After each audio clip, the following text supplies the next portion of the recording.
Among the rolling hills and bamboo groves of a small, unobtrusive village lived an internationally known master of tea, Sora.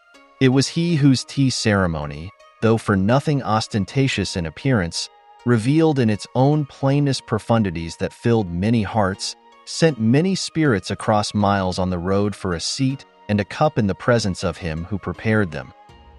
One day, a young man came to Sora's tea house. His name was Haru. He was a restless soul, always pursuing the next great idea, the next opportunity, the next thrill. He had heard of Sora's reputation and came not for tea, but for answers. "Master Sora," Haru said as he entered the tea house, "I feel lost. My mind is always racing, and I cannot find peace. Can you teach me how to be still?" Sora smiled gently and motioned for Haru to sit. He said nothing, but he started the tea ceremony. With deliberate grace, each action seemed to flow seamlessly into the next. He heated the water, measured the tea leaves, and poured the water into the cup with a precision that seemed almost magical. The room was silent except for the soft hiss of steam and the gentle clinking of porcelain. Haru sat there impatiently, tapping his foot under the table.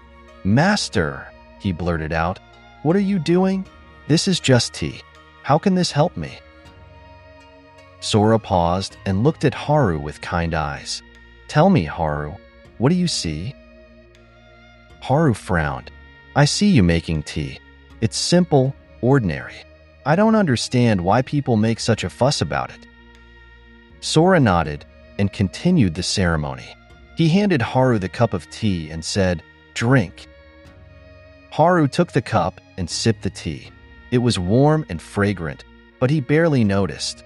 His mind was already elsewhere, thinking about the journey home, the work he had to do, the questions he still wanted to ask. Sora looked at him for a moment, then said, "You are here, but you are not here. Your body sits with me, but your mind is far away.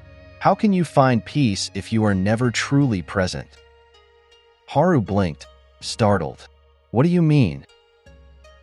Sora took the cup from Haru's hands and set it aside. He began the ceremony again, this time slower, more deliberate, and then he pours the water and says, "In this moment, this now is all that there is. There is no more past. The future is not yet. All that there is, all there will ever be, is this. The noise of the water, the heat of the cup, the fragrance of the tea. If you can stay with the moment as it unfolds, you will find that peace isn't something to pursue. It is already available." Haru watched as Sora performed the ceremony, and this time, he tried to focus. He noticed the way the steam curled upward, the way the light caught the surface of the tea, the way the cup felt in his hands.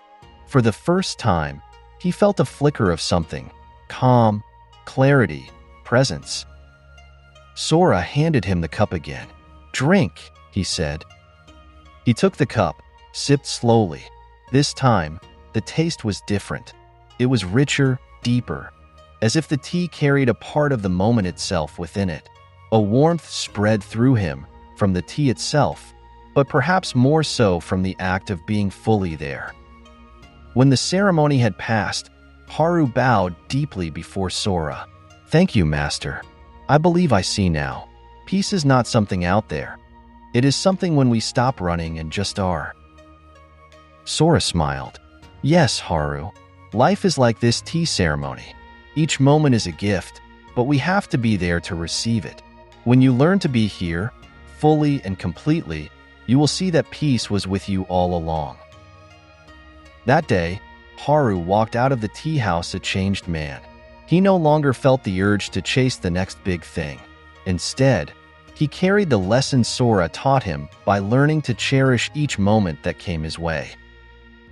Peace and fulfillment do not lie in the pursuit of the next moment, but in the full embracing of the present one. Just as in the tea master's ceremony, life is made up of moments to be lived with mindfulness and presence. Once we learn to be fully here, we realize that everything we seek is already within us. If this story inspired you, please like this video, leave a comment about what it taught you, and share it with someone who needs to hear this message.